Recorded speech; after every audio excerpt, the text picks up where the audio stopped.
Good morning student. तो जैसा कि हमारा जो रनिंग टॉपिक है बायोमोलिक्यूल चल रहा है और हम लोगों ने बायोमोलिक्यूल में लिपिड के पोर्शन को स्टार्ट किया था। लिपिड के पोर्शन में हम लोगों ने फैटी एसिड को देख रहे थे। ओके, तो फैटी एसिड की जो इंपॉर्टेंट बातें हैं अगर उसको हम लोग एज ए रिवीजन के तौर पे देखें तो फैटी एसिड एक सिंपलेस्ट फॉर्म होता है लिपिड का। फैटी एसिड का मतलब है, यानी अगर कहीं पर भी हम क्या दे रहे हैं, फैटी एसिड की अगर बात कर रहे हैं बेटा, तो फैटी एसिड में दो चीज होता है, एक carboxylic group plus R group. और ये आर ग्रुप एक कार्बन से लेकर के 19 कार्बन तक का कंपाउंड यानी एक लॉन्ग चेन हो सकता है। पहला बात तो ये हो गई। इसमें हम लोगों ने फैटी एसिड जो है वो टू टाइप्स के देखे थे, एक सैचुरेटेड फैटी एसिड और दूसरा सेकेंड जो टाइप था unsaturated fatty acid. Unsaturated fatty acid, ठीक है ना बेटा। Saturated unsaturated. Saturated fatty acid का मतलब कि दो कार्बन के बीच में चाहे वो कितना भी लंबा चेन क्यों ना हो, कहीं पर भी डबल बॉन्ड नहीं होगा, क्या होगा, सिर्फ सिंगल बॉन्ड होगा। लेकिन अनसैचुरेटेड फैटी एसिड का मतलब कि दो कार्बन के बीच में कहीं पर भी अगर डबल बॉन्ड आ जाता है तो उसको कहते हैं अनसैचुरेटेड फैटी एसिड। अब देखिए, अनसैचुरेटेड फैटी एसिड भी हम लोगों ने टू टाइप्स के देखे थे बेटा, एक monounsaturated monounsaturated fatty acid और second polyunsaturated saturated fatty acid, ठीक है, जिसको शॉर्ट में हम लोगों ने इसको मूफा नाम दिया था, जिसको शॉर्ट में पूफा बोले थे, पॉली अनसैचुरेटेड फैटी एसिड। यहां तक की बातें एज ए रिवीजन के तौर पे चली थी। हम लोगों ने कुछ स्ट्रक्चर भी बनाए थे, किसके, तो सैचुरेटेड और अनसैचुरेटेड फैटी एसिड की।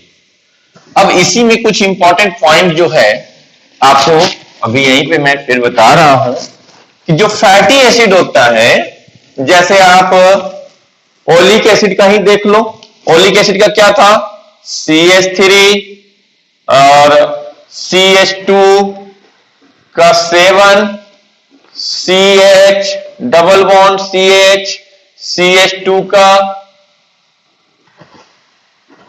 7 COOH। कितने कार्बन होते हैं, 7 और 1 8 9 10 और 7 17 और यह एक 18 कार्बन का, ठीक है। अब ये जो यहां पर इस तरह से जो दिख रहा है बेटा, इसमें कहते हैं कि किसी भी फैटी एसिड में दो पार्ट है। एक तो ये पार्ट है जिसको हम लोग क्या नाम दे रहे हैं, एक पार्ट का नाम है कार्बोक्सिलिक ग्रुप। ये जो ग्रुप होता है यह वाटर सॉल्यूबल होता है, इसको या तो ये वाटर सॉल्यूबल या इसी को हम लोग कहेंगे हाइड्रोफिलिक, ठीक है। और ये तो या तो ये वाटर सॉल्यूबल भी कह देंगे या हम लोग इसको वाटर हाइड्रोफिलिक, यानी ये क्या होता है, या फिर इसी को पोलर, यानी ये वाटर सॉल्यूबल भी होगा या हाइड्रोफिलिक होगा और या पोलर। पोलर टर्म किसके लिए देते हैं, यानी जो वाटर से अट्रैक्शन करता है, पहला बात। हाइड्रोफिलिक यानी वाटर से फीलिंग, ये फीलिंग का मतलब होता है लविंग, यानी वाटर से लविंग करेगा। और दूसरा हुआ वाटर सॉल्यूबल, वाटर में जो चीज सॉल्यूबलाइज कब होगा, यानी दोनों पोलर होंगे तब होगा। तो इसीलिए कहता है कि कार्बोक्सिलिक ग्रुप जो होते हैं वह या तो पोलर कह सकते हैं कि carboxylic group of fatty acid is polar, water soluble and hydrophilic. जबकि यहां पर ये जो आर ग्रुप है, ये पार्ट, दिस इज, ये कैसा होगा, नॉन पोलर, या इसी को क्या कहेंगे, वाटर इनसॉल्युबल, या इसी को कहेंगे हाइड्रोफोबिक, यानी ये कैसा हो जाएगा, तो हाइड्रोफोबिक हो जाएगा। तो इसी के जहां तक हम लोगों ने कल लास्ट क्लास देखा था उसके आगे हम लोगों को ये सेंटेंस को ऐड करना होगा। क्या, तो the carboxylic group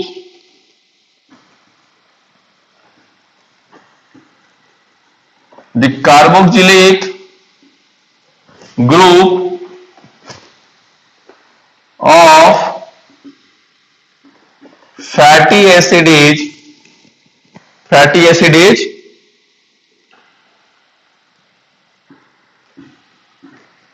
water soluble or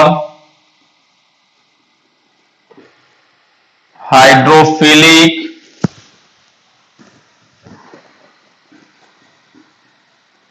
polar in nature, यहां पे कॉमा दे देंगे, यानी कि क्या होता है, फैटी एसिड जो है वो वाटर सोल्यूबल या hydrophilic and polar in nature होता है। जबकि तो ये बात जो आप डायग्राम बनाए हैं आप इसको दिखा सकते हैं इस तरह से, ये पोर्शन पोलर, ये पोर्शन नॉन पोलर। एमसीक्यू में आपसे पूछ सकता है कि एक फैटी एसिड का कौन सा पार्ट नॉन पोलर होता है, तो फैटी एसिड का जो अल्काइल पार्ट होता है यही अल्काइल ग्रुप है ना। अल्काइल ग्रुप का मतलब क्या, आर और सी डबल ओ एच, इसी को फैटी एसिड, ये हुआ आर ग्रुप। क्यों, कितने कार्बन का, तो 1 कार्बन से लेके 19 कार्बन का हो सकता है। यहां पर देख लो ये कितने कार्बन का हो रहा है, ये 17 कार्बन का है, तो ये आर ग्रुप में आ रहा है भाई। अब इसी का दूसरा पॉइंट जो है हम लोग क्या दे देंगे इसमें, तो हम लोग कहेंगे the are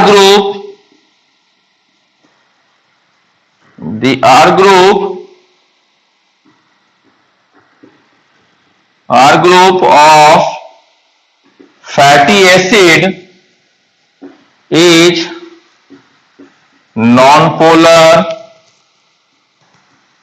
water insoluble या हाइड्रोफोबिक।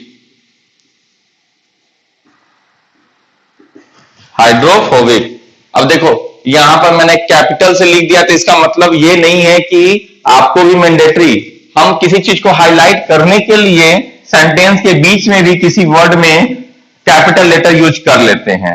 आप अपने नोट्स में ऐसा नहीं है कि इस चीज को लेकर के रिजिड रहो।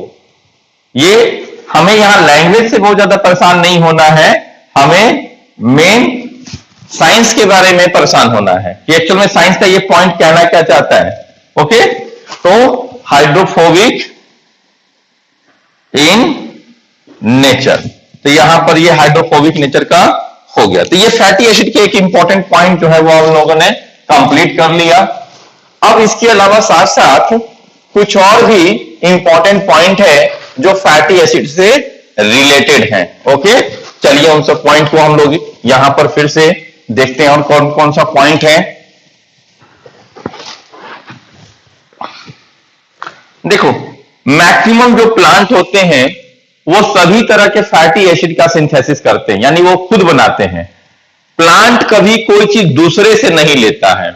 आप कभी अपने गार्डन में कोई प्लांट को लगा करके ऐसा नहीं करते कि उसे प्रोटीन की कमी है, थोड़ा चिकन का टुकड़ा काट के डाल देते हैं, ऐसा करते हैं क्या, कोई नहीं करते हैं। या उसे चलो उसे वीकनेस लगा था, थोड़ा चीनी पानी का घोल दे देते हैं, शरबत देते हैं, नहीं देते हैं ना, कोई नहीं देता है।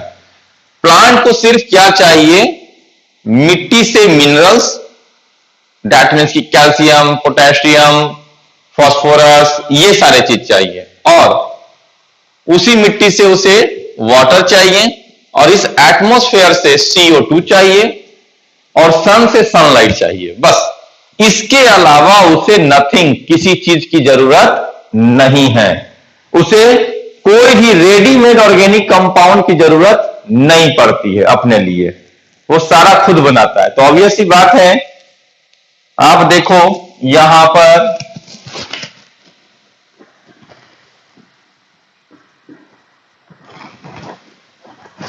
प्लांट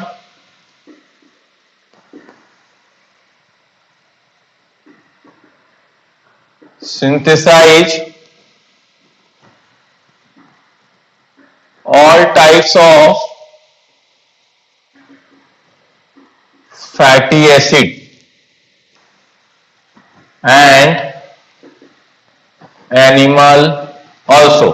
कह रहे हैं कि प्लांट और एनिमल दोनों जो है वो सभी टाइप्स के फैटी एसिड, जिस फैटी एसिड की जरूरत है वो सिंथेसाइज करते हैं। लेकिन अब यहां पर प्लांट और एनिमल तो हो गया, लेकिन इसके साथ साथ बट सम एनिमल्स या मोर animal do not synthesize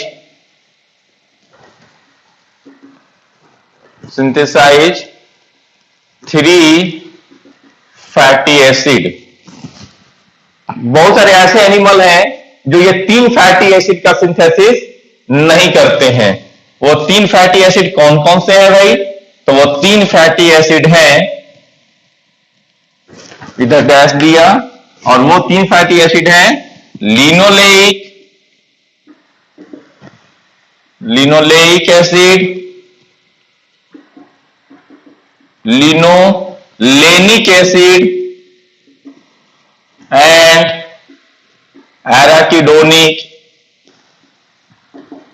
arachidonic acid. ये 3 का नाम याद रखिएगा, linoleic acid, linolenic acid, LINOLENIC है, ठीक है? तो स्पेलिंग भी कोशिश कीजिए सही से, लिनोलेनिक एसिड, एंड साथ ही साथ एराकिडोनिक एसिड। एराकिडोनिक एसिड कितने कार्बन का था? भूल गए होंगे, कल के क्लास में बताया था मैंने। तो ये 20 कार्बन का कंपाउंड है, इंक्लूडिंग कार्बोक्सिलिक ग्रुप एटम, ठीक है? ओके, अब यहां पर नेक्स्ट, तो एक ये बात आप समझ गए, और इन्हीं 3 फैटी एसिड को हम लोग एसेंशियल फैटी एसिड कहते हैं। These are called essential fatty acid, short में EFA। क्या नाम दिया हमने? इसका नाम दिया है EFA, essential fatty acid. Essential fatty acid जो होते हैं, यानी EFA, mostly occurs in direct कीजिए, occurs in EFA occurs in groundnut, coconut,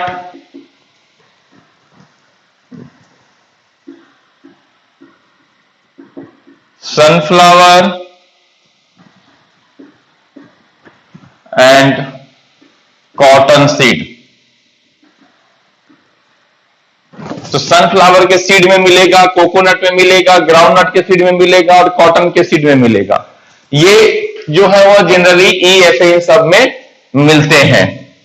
इसीलिए कहता है कि हमें अपने एडिबल ऑयल में पर डे, वीक में, ऐसा नहीं है कि हम सनफ्लावर ऑयल में ही सिर्फ सब्जी बनाएंगे, हमें हर तरह के ऑयल का यूज करना चाहिए। कोकोनट का ऑयल का भी यूज करना चाहिए अपने डाइट में, मस्टर्ड ऑयल का भी यूज करना चाहिए, सनफ्लावर का भी यूज करना चाहिए, ठीक है? तो ऐसे जितने भी जो सीड हैं, क्योंकि हर एक सीड में एक अलग कंपोनेंट मिलेगा, तो उससे क्या होंगे, हमारे एसेंशियल जो एमिनो एसिड है, ये फैटी एसिड है, वो भी हमें मिल जाएगा। इसके पीछे कहने का मकसद जो है वह यही होता है। तो अलग अलग के जो एडिबल ऑयल को हम लोग यूज करेंगे, तो उससे हमारे क्या होंगे, जो रिक्वायरमेंट है वो अलग अलग जो चीज है वो हमें मिल जाएगा, ठीक है? अब most plant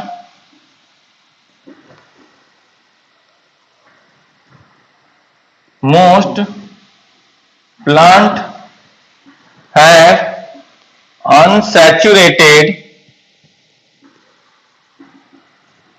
fatty acid while most animal have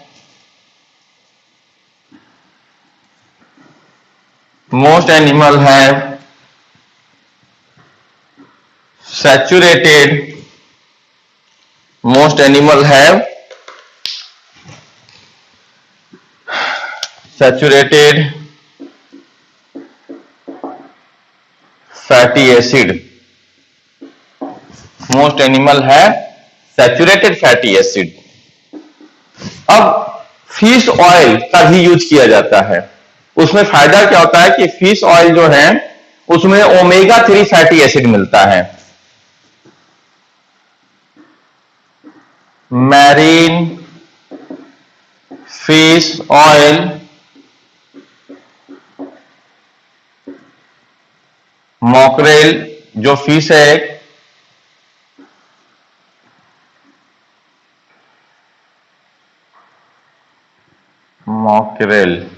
mackerel ये फिश का नाम है। जैसे तो marine fish oil has omega 3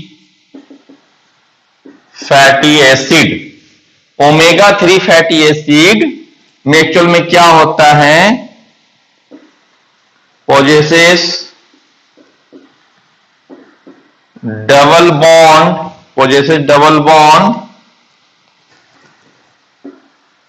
on second and third position.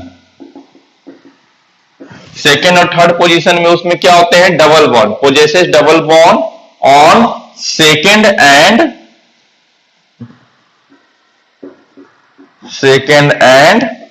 Third position. It is important for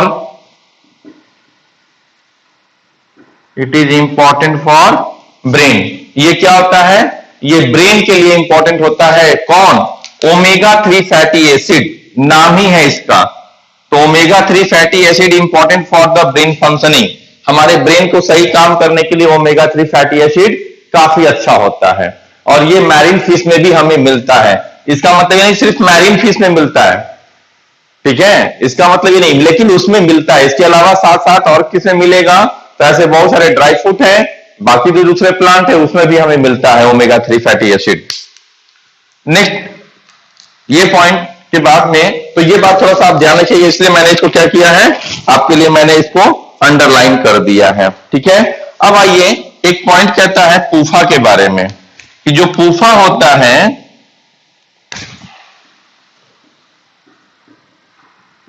पूफा आप जानते हो, जिसमें फैटी एसिड विथ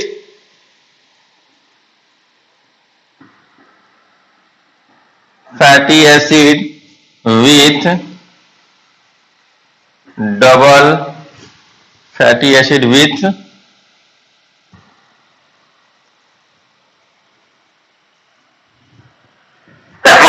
वैसा फैटी एसिड जिसमें डबल बॉन्ड होता है।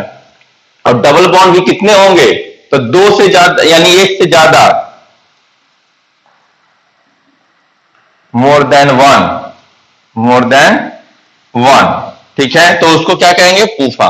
एंड पूफा को डॉक्टर जो है, डॉक्टर या फिजिशियन रिकमेंडेड टू पेशेंट, और किस पेशेंट को रिकमेंड करता है, जिसको कार्डियक डिजीज है, हाइपरटेंशन है, उसको, क्योंकि ये जो होता है वह इंपॉर्टेंट होता है, फायदेमंद होता है। पूफा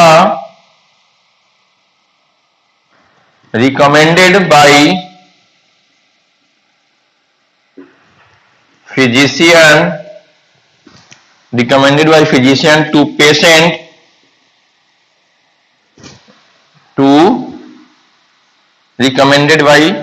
physician to patient किसके through, patient, recommended by physician to patient for hypertension and cardiac problem, cardiac problem. तो फिजिशियन जो है पूफा को रिकमेंड करता है।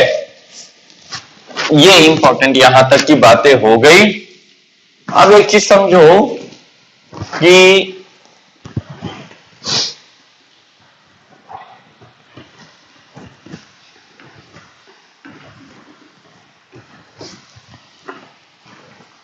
एक सिंपल ऑयल में और सिंपल फैट में क्या डिफरेंस होता है। ये एक हम लोग कह दिए, एक तरफ है हार्ड फैट और दूसरे तरफ कह दिए हम लोग ऑयल। ऑयल एंड फैट में क्या डिफरेंसेज होता है। तो जो रूम टेम्परेचर पे सॉलिड हो जाए उसको हम लोग कहते हैं हार्ड फैट, और जो रूम टेम्परेचर पे नॉर्मली लिक्विड फॉर्म में रहे उसको कहते हैं ऑयल। इन रूम टेम्परेचर, यानी रूम टेम्परेचर भी कितना 20 डिग्री सेल्सियस पे, और ऑयल का मतलब liquid in room temperature. Room temperature कितना बेटा, तो 20 डिग्री सेल्सियस पे। तो जो 20 डिग्री सेल्सियस यानी रूम टेम्परेचर पे लिक्विड रहे वो ऑयल कहलाएगा, और जो रूम टेम्परेचर पे सॉलिड हो जाएगा उसे हार्ड फैट हम लोग कहते हैं। जैसे एग्जांपल के रूप में बटर, ठीक है, और बाकी ऑयल तो हम लोग जो भी कुकिंग ऑयल यूज करते हैं वो रूम टेम्परेचर पे क्या रहता है, तो वो रूम टेम्परेचर पे लिक्विड में ही रहता है। घर में आपके घर में रिफाइन यूज हो रहा है, जो भी यूज हो रहा है वो सभी ऑयल है, और वो रूम टेम्परेचर पे क्या रहते हैं, रूम टेम्परेचर पे लिक्विड फॉर्म में रहता है। तो ये बात आपको थोड़ा सा जो है वो क्या करना होगा, ध्यान में रख के चलना होगा, ठीक है। अब आइए इसके बाद में हम लोग अब देखेंगे ये हमारा क्या बात था, हमारा यहां तक जो है वो सिंपल लिपिड कंप्लीट हो गया। सिंपल लिपिड के बाद में अब हमें देखना है वैक्सेज के बारे में। तो क्या देखना है हम लोगों को, वैक्स के बारे में। देखो वैक्स क्या कहता है हमारा, वैक्स जो है, वैक्स कहता है वैक्स इज ईस्टर ऑफ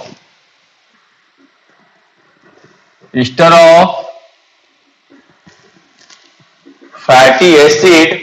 अब आप फिर कंफ्यूज नहीं होना है आपको कि ईस्टर का मतलब क्या हुआ। फिर से आपको एक बार रिवाइज कर रहे हैं हम।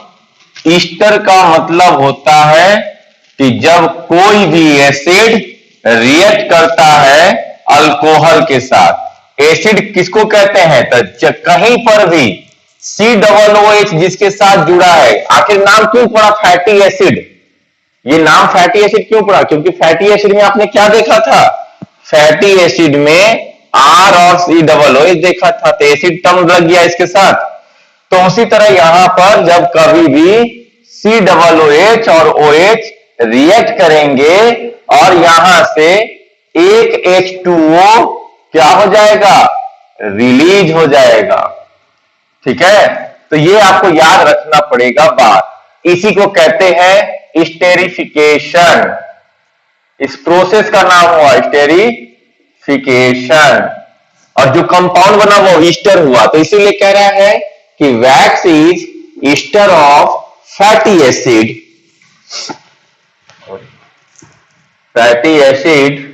Ester of fatty acid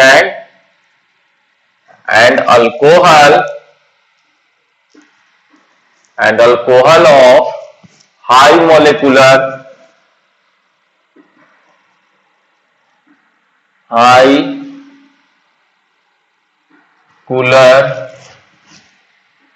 weight compound instead of glycerol. Normally क्या होता था बेटा, normally glycerol plus fatty acid जुड़ रहे थे, कल भी देखे थे हम लोग। लेकिन यहां पर कह रहा है कि फैटी एसिड ग्लिसरॉल की जगह पर किसी दूसरे बड़े कंपाउंड के साथ, और उस बड़े कंपाउंड के क्या, जिसमें अल्कोहल होगा, तो तो उस बड़े कंपाउंड के अल्कोहल ग्रुप के साथ फैटी एसिड का कार्बोक्सिलिक ग्रुप रिएक्ट करके बॉन्ड बना ले, ठीक है, तो उसी को हम लोग क्या कहते हैं, वैक्स कहते हैं। पहला सेंटेंस यहां तक की बात आप समझ गए, उसी को क्या कहते हैं हम लोग, वैक्स कहते हैं। ठीक, अब आइए वैक्स का एक एग्जांपल है बी वैक्स या honey wax. B wax, B wax is made up of by palmitic acid and micrylic acid. Palmitic acid and micrylic, MYRICYL,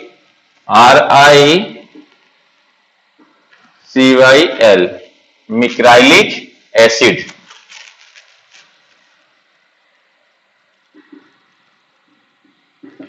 acid, तो ये दोनों चीजों से मिलकर बना है, पाल्मिटिक एसिड एंड मिक्राइलिक एसिड से। ओके, अब पाल्मिटिक एसिड तो आप जानते हो पूरा का पूरा क्या है, फैटी एसिड का पार्ट है। Okay, B wax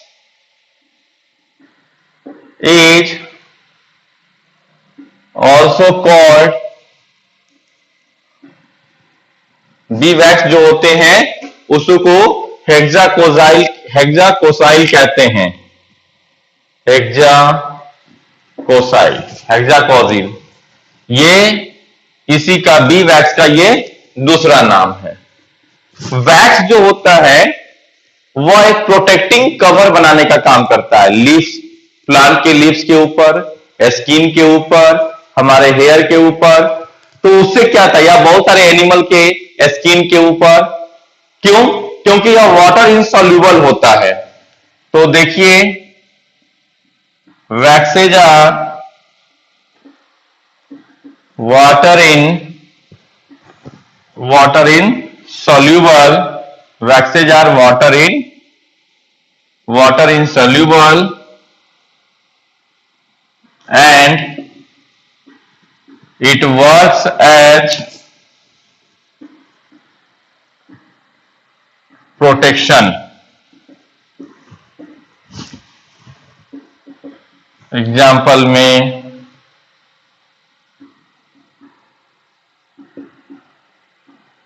plant leaves, skin और हमारे हेयर में। ओके, अब आइए दूसरा चीज देखिए, कहते हैं कि जो भी वैक्स होता है कहीं पर भी, तो वो क्या है, उसका सबसे पहला प्राइमरी फंक्शन ही है प्रोटेक्शन का। Most important function of wax is protection. क्यों, क्योंकि वह वाटर से प्रोटेक्ट करेगा। और क्यों करेगा, क्योंकि वह एक वाटर इनसॉल्युबल कंपोनेंट है। तो यहां पर ये जो है वह वैक्स के बारे में हमारी बात हो गई। अब वैक्स के बाद में आइए हम लोग देखते हैं कंपाउंड या कंजुगेटेड प्रोटीन। कंपाउंड और कंजुगेटेड प्रोटीन,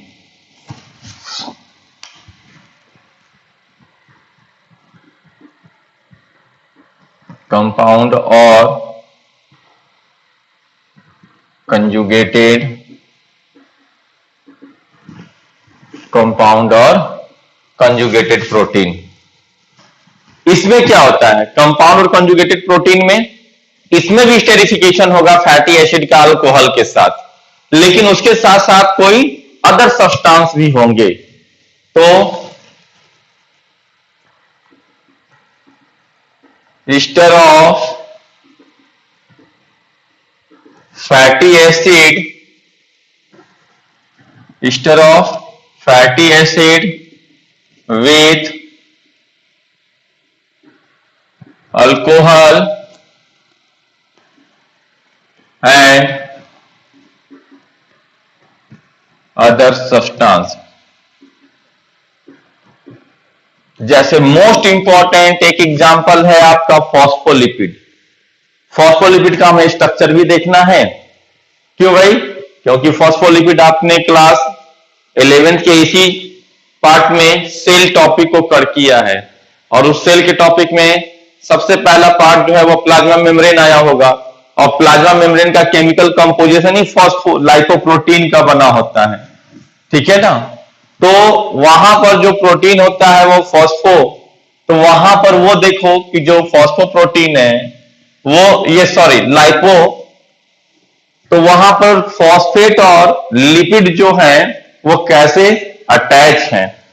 अब आइए देखिए, और क्यों प्लाज्मा मेम्ब्रेन का हेड रीजन क्या होता है, पोलर होता है, और टेल रीजन नॉन पोलर होता है। उसके पीछे रीजन क्या है वो यहां पर ही हम लोगों को समझ में आएगा। ऐसे वहां पर भी थोड़ा सा डील करते हैं, और नहीं तो हम लोग उस चीज को क्या करेंगे, उसी चीज को हम लोग यहां पर देखेंगे। तो पहला जो फर्स्ट है वह है फॉस्फोलिपिड। तो प्लाज्मा मेम्ब्रेन में दो कंपोनेंट, लिपिड और प्रोटीन। अब लिपिड भी जो होता है वो फॉस्फोलिपिड का होता है। तो फॉस्फोलिपिड में क्या क्या होते हैं, फॉस्फोलिपिड में बेटा एक ग्लिसरॉल होगा प्लस एक फॉस्फेट होगा प्लस एक कोलिन होगा, नाइट्रोजन कंटेनिंग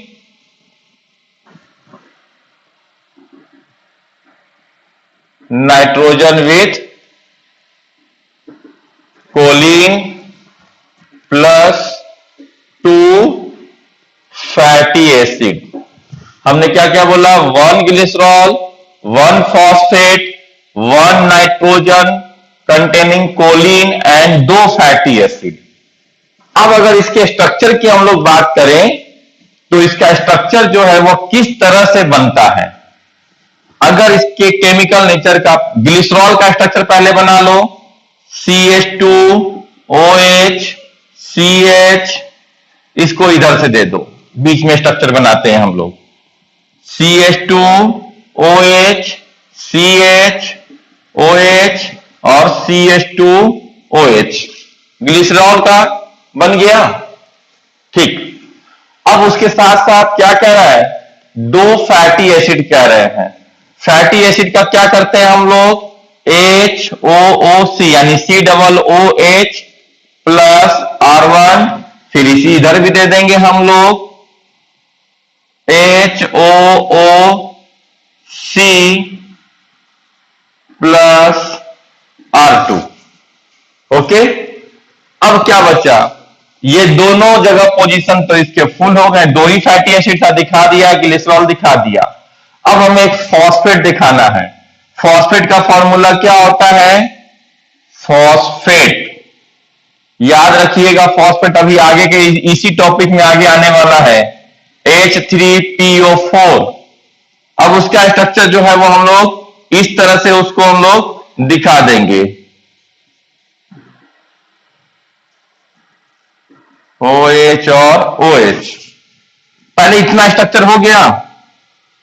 अब जब हम आपको पूरा आगे का स्ट्रक्चर जो मतलब रिएक्शन जो आपको पूरा दिखाना है, हमें जिस रिएक्शन से आपको क्या हो, ये सारी चीजें जो है वो समझ में आ जाए, तो यहां पर ये देखिए, फिर CH3 CH2N CH3 CH3 and CH3। देखिए क्या क्या हमने दिखाया है भाई, यहां से यहां ये पार्ट जो है ये क्या है, ग्लिसरॉल हो गया। ये क्या है, फैटी एसिड। और ये क्या है, यह भी फैटी एसिड है। ये पार्ट क्या है, यह फॉस्फेट है। और ये पूरा का पूरा पार्ट क्या है भाई, ये पूरा पार्ट कोलिन है। अब बात समझ में आ गई। अब इन सबको आपस में जोड़ना है, कैसे जोड़ेंगे हम लोग, ये बात को देखना है। बहुत आसान है जोड़ना, बस इतना दिख रहा है। और आपको लग रहा है कंफ्यूजन, मान लेते हैं ये स्ट्रक्चर नया है। फैटी एसिड में क्या होता है, आर और C double O H. Glycerol का स्ट्रक्चर बहुत आसान, 3 कार्बन लेना है, CH2 नीचे ऊपर CH2 बीच में एक CH कर दो और 3 OH ग्रुप दिखा दो, OH OH OH, हो गया ग्लिसरॉल। यहां पर दूसरा फैटी एसिड, यहां पर भी क्या है, R plus C double OH। अब यहां से कहीं भी बॉन्ड बनाने के लिए वहां पर H2O को हम लोग रिलीज करके दिखाएंगे, ठीक है। यहां पे जो भी बॉन्ड बनेगा उसके लिए हम लोग क्या दिखाएंगे, H2O को रिलीज करेंगे। अब आइए देखते हैं हम लोग H2O रिलीज करेंगे तो किस तरह से ये आपस में जुड़ करके क्या बन जाएंगे, ठीक है भाई। चलो आइए, तो यहां पर सबसे पहले देखो, यहां पर ये आपस में क्या करेंगे, H2O को रिलीज कर दिया। दूसरा, ये आपस में क्या किए, यहां से H2O को रिलीज कर दिया। अब आइए यहां से, ये आपस में ये OH होगा यहां पर, ठीक है, ये OH, H3PO4 लिखे थे ना, H3 दिखाना होगा, 1 2 3 H हो गया, P4 P1 और O4 1 2 3 4। अब इसको यहां से H2O को रिलीज करा दो भाई, तो यहां से क्या रिलीज कर गया, एक H2O रिलीज कर गया। अब आइए यहां से H2O रिलीज, यहां से H2O रिलीज, और जहां जहां H2O रिलीज कर रहा है वहां वहां बॉन्ड का फॉर्मेशन होना है। अब एक H2O यहां से रिलीज कराना है, ये CH3 है ना, तो इसको इस तरह से दिखा दीजिए, ये हो गया C, ये हो गया H H और H, 3 H दिखा दिए। 3 H में से एक H और इधर का OH ये लेकर के H2O रिलीज कर दिया। इतनी सारी बातें हो गई, हो गया भाई। जहां जहां H2O रिलीज हुआ है वहां वहां क्या करो, अब आप सीधा बॉन्ड H2O को हटा दो, रिलीज जो हो गया वो हो गया, चला गया, खत्म। यहां से ये खत्म, यहां से ये खत्म, H2O रिलीज हो गया है, जबकि यहां से भी H2O रिलीज हो गया है, चलो ये भी H2O रिलीज हो गया, और उसके बाद यहां से भी H2O रिलीज हो गया है। अब जो बचा हुआ है उसको गौर से देख लो आप एक बार, यहां पर क्या बचा है, CH2 ये बचा है ना, पहले इसको जोड़ते हैं, क्या बचा था, OOCR1, यानी इसको हम लोग ऐसे कर देंगे, OOCR1, C डबल O बचा था, जुड़ गया यहां पर। उसी तरह ये यहां पर अब इस पे फोकस कीजिए, क्या बचा है, COOR2, इसको भी जोड़ देंगे ऐसे हम लोग, ये क्या हो जाएगा, O C double bond O और R2। अब आप सोचे सर ऐसे क्यों कर रहे हैं, अरे कार्बन की वैलेंसी 4 होती है, उसकी वैलेंसी पूरा करोगे तो देखो 2 बॉन्ड यहां बना, 1 बॉन्ड यहां बना, 1 बॉन्ड यहां बना, टोटल कितने बॉन्ड हो गए, 4 बॉन्ड का फॉर्मेशन हो, यानी कार्बन बैलेंस हो गया। अब आइए यहां से इसको जोड़ना है, यहां पर क्या बचा हुआ है, पहले देखो यहां पर ये इतना चीज बचा हुआ है, चलो भाई तो इसको दिखाओ, O, फिर ये CH2OH था, तो यहां पर OH इसका निकल गया और उसका एक H, तो O बचा था, ये O, यहां पर P डबल बॉन्ड OH और O। अब क्या बचा है, ये बचा है, ठीक है, CH2 है, CH2 है, याद रखिएगा। अब इसी को इधर दिखा देते हैं हम, तो यहां से CH2 CH2 और ये हो गया N, और यहां पर ये हो गया CH3, ये हो गया CH3 और ये हो गया CH3। क्योंकि नाइट्रोजन की वैलेंसी 3 होती है, लेकिन यहां पर कितना दिखा रहा है, 4, तो एक प्लस चार्ज इसके ऊपर लगा देंगे। अब ये बन गया पूरा का पूरा फॉस्फोलिपिड। ये क्या बना, फॉस्फोलिपिड। अब स्ट्रक्चर दिख रही है। अब इस फॉस्फोलिपिड में आपने क्या देखा, इसी स्ट्रक्चर को आप इस तरह से कर सकते हैं, यानी फॉस्फोलिपिड में कोलिन, कोलिन के बाद में फॉस्फेट, फॉस्फेट, फॉस्फेट के साथ में ये हो गया ग्लिसरॉल, और ग्लिसरॉल के साथ में दो फैटी एसिड, यहां पर एक फैटी एसिड, या इसको ऐसे दिखा दीजिए आप, ये हो गया दो फैटी एसिड। ठीक है भाई, इस तरह से बना होता है। इसी स्ट्रक्चर को हम लोग इस तरह से बना सकते हैं, यानी उसको इस तरह से ये और ऐसे देके, और इसी को हम लोग ऐसे, इसको कहते हैं हम लोग पोलर हेड, यानी ये जो हेड पार्ट है ये पोलर होता है, यानी वाटर सॉल्यूबल या वाटर सॉल्यूबल। ठीक, और उसके बाद ये जो हो गया, ये हो गया नॉन पोलर टेल। क्यों? हेड पार्ट क्या है, ये वाला पार्ट हेड है, और ये दोनों क्या है, ये दोनों पार्ट फैटी एसिड हैं।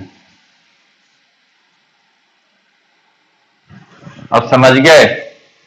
तो इसीलिए अब आपको याद पड़ना होगा, प्लाज्मा मेम्ब्रेन में आपको क्या बताया गया था, प्लाज्मा मेम्ब्रेन में जो लिपिड पोर्शन है उसके दो पार्ट होते हैं, हेड और टेल। हेड जो होता है वो वाटर सोल्यूबल या पोलर होता है, और टेल जो होता है वो वाटर इनसोल्यूबल है, या उसी को वाटर इनसोल्यूबल या नॉन पोलर कहते हैं। तो क्यों? क्योंकि उस फॉस्फोलिपिड का जो हेड पार्ट होता है वो बना होता है कोलिन, फॉस्फेट्स और ग्लिसरॉल से, जबकि टेल पार्ट बना होता है फैटी एसिड से। तो इसीलिए वह वाटर इन सॉल्यूबल होता है। यहां तक की अगर बात आप समझ गए, चलिए अब उसके साथ में आइए कुछ बातें जो है वो हम लोगों को अब इस तरह से देखना है। तो फैटी एसिड के साथ साथ हम लोग अब फैटी एसिड, ये मतलब डेराइव प्रोटीन, डेराइव वाले में क्या देख लिए, एक फॉस्फोलिपिड देख लिए हम लोग, फॉस्फोलिपिड के साथ साथ ग्लाइकोलिपिड देख लीजिए, जिसमें क्या होते हैं, फैटी एसिड और अल्कोहल एस्फिंगोसिन होते हैं। अल्कोहल एस्फिंगोसिन, ये हो गया ग्लाइकोलिपिड। ग्लाइकोलिपिड का मतलब fatty acid with glycosphingosine. Glycosphingosine, तो उसी को क्या कहते हैं हम लोग, उसी को ग्लाइकोलिपिड कहते हैं। यानी सिंपल सी अगर बात कही जाए तो यानी कि लिपिड प्लस शुगर, और शुगर में भी जनरली गलैक्टोज होता है। अब गलैक्टोज मत पूछना कि भाई क्या होता है, पूरा का पूरा रामायण गा चुके हैं गलैक्टोज पे, और पीछे की चीजें रिवीजन करना आप ही का काम है। कुछ बच्चे अभी बहुत सोच रहे होंगे अरे बहुत आसान सा है, एक दो बार पेज पलटते होंगे, वीडियो एक बार देख लिए हो गया, एक बार देख लिए कि क्लास देख लिए सर का क्या क्या पढ़त बताया है, चलो हो गया। आपके दिमाग में वो चीजें टिकती कितनी देर है वो सबसे इंपॉर्टेंट पार्ट है। आपको ये चीज थोड़ा ध्यान में रख करके ही चलना पड़ेगा, तभी आप कुछ, जब तक चीजें आपको याद नहीं है, हमें कितना याद है उससे मतलब नहीं है, वो चीजें आपको कितना याद रहती है ये सबसे इंपॉर्टेंट पार्ट होता है। तो आप उस चीज पे पहले फोकस कीजिए कि आपको वो चीजें कितनी देर तक या कितना ज्यादा जो है वो आपको याद रहता है। ठीक है, फिर देखिए अब एक है लाइपोप्रोटीन। लाइपोप्रोटीन, लाइपोप्रोटीन का मतलब क्या हो सकता है, या फॉस्फोलिपिड भी कह सकते हैं। ये लाइपोप्रोटीन, लाइपोप्रोटीन का मतलब lipid and phospholipid and protein जो मिलकर के बनाते हैं उसको कहते हैं हम लोग लाइपोप्रोटीन। फॉस्फोलिपिड प्लस प्रोटीन, इसी को क्या कहते हैं हम लोग, इसी को लाइपोप्रोटीन कहते हैं। उसके बाद क्रोमोलिपिड, तो क्रोमोलिपिड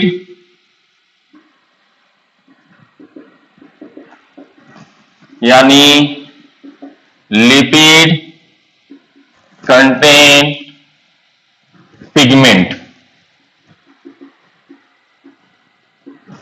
एग्जाम्पल में कैरोटीन। ठीक है, अब यहां तक की बात कंप्लीट हो गई, यानी कि हमारा जो डेराइव्ड या कंजुगेटेड लिपिड था वो कंप्लीट हो गया। इसके बाद में अब आपको देखना है डेराइव्ड लिपिड। हेडिंग अब हमारा होगा डेराइव्ड लिपिड। डेराइव्ड लिपिड, ठीक है।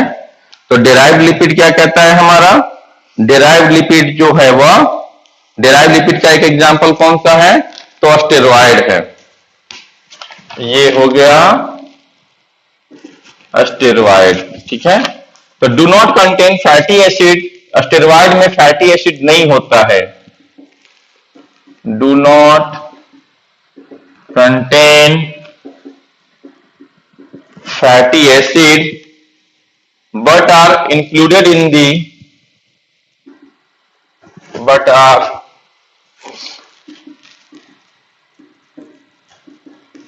included in the lipid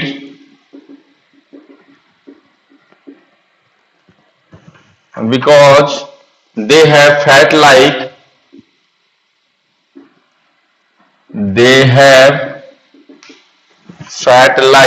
properties.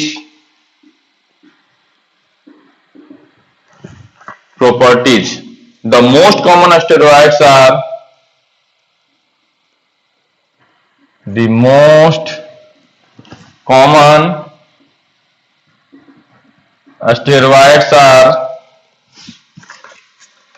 sterol. A common sterol is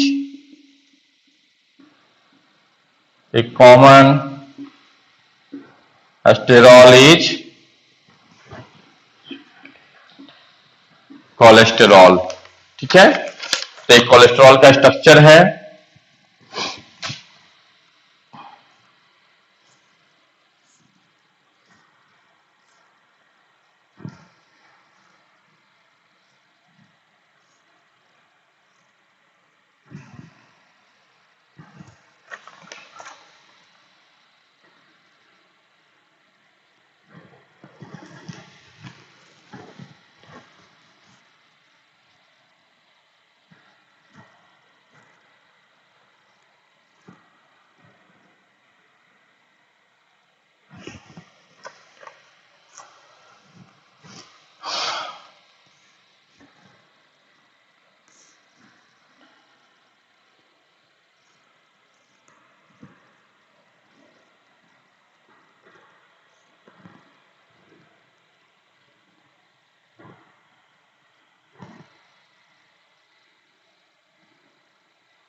this is the cholesterol structure.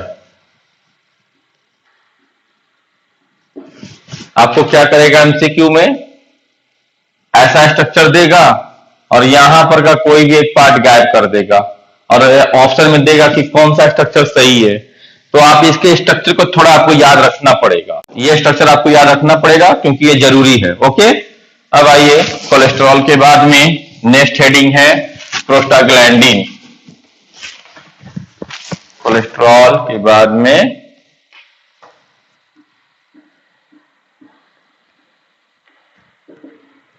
prostaglandins.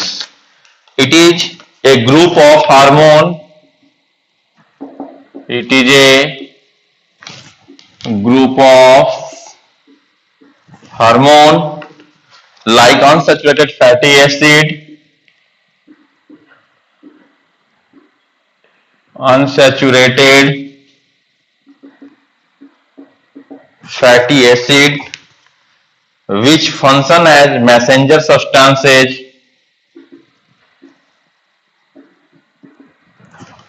function as messenger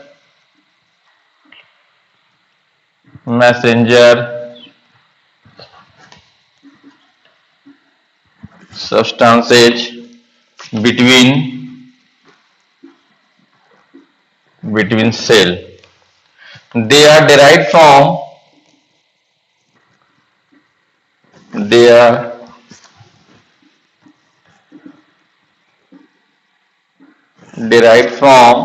arachidonic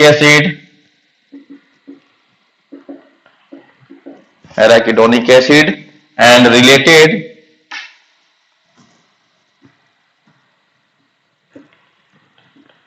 C20 fatty acid.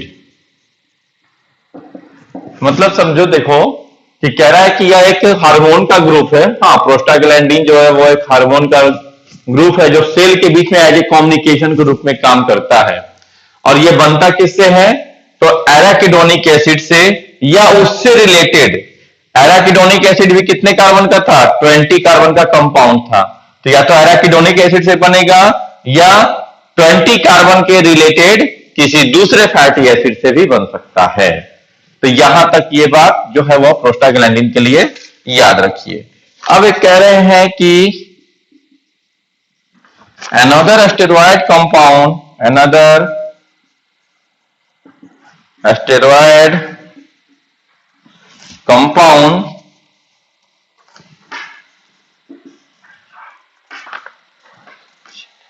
diosgenin produced by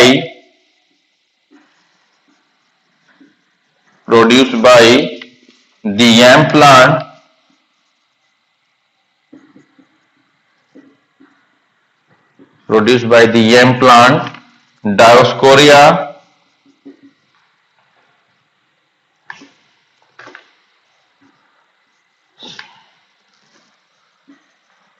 Dioscorea is used in the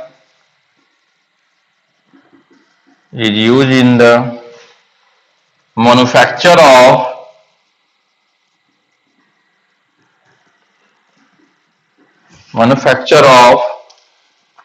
anti-fertility pills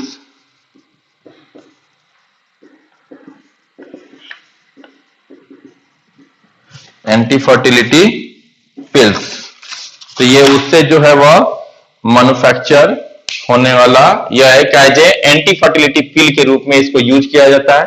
Dioscorea plant है जहां से इसको लेकर के हम लोग manufacture करते हैं। यहां तक की जो हमारी बातें हैं वो लिपिड की कंप्लीट हो गई। लिपिड के बाद का जो नेक्स्ट टॉपिक है वो हमारा वो है न्यूक्लिक एसिड यानी कि न्यूक्लियोटाइड के बारे में हम लोग सारा चीज देखेंगे। ओके, तो नेक्स्ट क्लास में हम लोग चालू करेंगे nucleic acid. Okay, thank you.